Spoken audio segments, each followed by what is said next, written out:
ഇന്നലെ ഒരു വാർത്ത കേട്ടപ്പോൾ എനിക്ക് ചിരി വന്നു. അച്ഛനുറങ്ങാത്ത വീട് എന്നൊക്കെ പറയുന്നത് പോലെ മനുഷ്യർ ഭീതിയിൽ കഴിയുന്ന ഒരിടമത്രേ.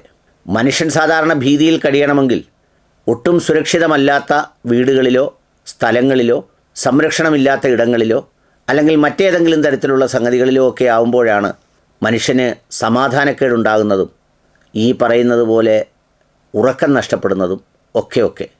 എന്നാലിപ്പോൾ മറ്റൊരു സ്ഥലത്തും ഉറക്കം നഷ്ടപ്പെട്ടിരിക്കുന്നു. ഉറക്കം നഷ്ടപ്പെടുന്ന ആളുകൾ ഒരുപാട് പേരുണ്ട്. സാമ്പത്തിക ബാധ്യത മൂലം, കടം മൂലം, മരണഭീതി മൂലം, ഞാൻ നേരത്തെ സൂചിപ്പിച്ചതുപോലെ സുരക്ഷിതത്വമില്ലായ്മയുടെ പേരിൽ ഒക്കെ അങ്ങനെ ബുദ്ധിമുട്ടുന്നവർ ധാരാളമുണ്ട്. പക്ഷേ ഇവിടെ ഉറക്കം നഷ്ടപ്പെടുന്നത് ചില്ലറക്കാർക്കല്ല.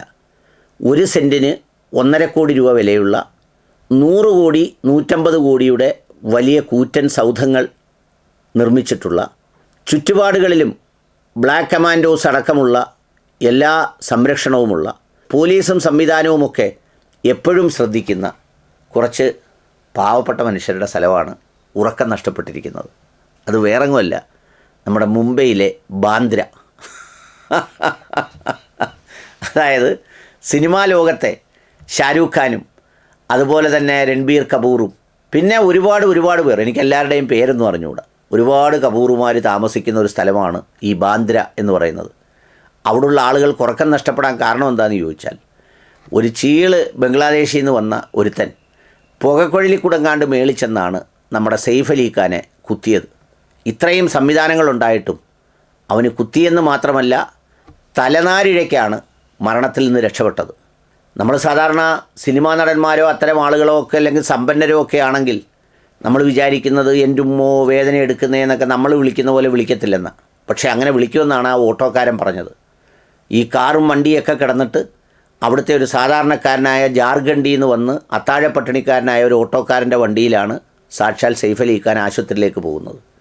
ആ പോകുന്ന വേളയിൽ 5-6 പ്രാവശ്യം ചോദിച്ചത്രേ, ഇപ്പോൾ എത്തുകൂടാ പെട്ടെന്ന് എത്തുമെന്ന്. അങ്ങനെയാണ് ആശുപത്രിയിൽ ചെന്ന് തലനാഴിരയ്ക്ക് രക്ഷപ്പെട്ടത്. കുത്തിയത് സെയ്ഫ് അലി ഖാനെ മാത്രമാണെങ്കിലും ഇപ്പോൾ അവിടെ താമസിക്കുന്ന ആളുകളിൽ പലർക്കും കുത്തുമോ എന്നുള്ള ഭയം വല്ലാതാവുകയും ഉറക്കം നഷ്ടപ്പെടുകയും ചെയ്യുന്നു എന്നാണ് ചില മാധ്യമങ്ങൾ റിപ്പോർട്ട് ചെയ്യുന്നത്. കാരണം ഇത്രമേൽ കർശനമായ സുരക്ഷിതത്വമുള്ള ഒരു സ്ഥലത്ത് ഇങ്ങനെയൊക്കെ സംഭവിക്കുമെങ്കിൽ ഞങ്ങളുടെ ഭാവി എത്രത്തോളം അപകടമാണ് എന്നുള്ള ചിന്ത അവരെ വല്ലാതെ അലട്ടുന്നു എന്നാണ് പറയുന്നത്. ഏതായാലും ആ വാർത്ത വളരെ കൗതുകമുണ്ടാക്കി.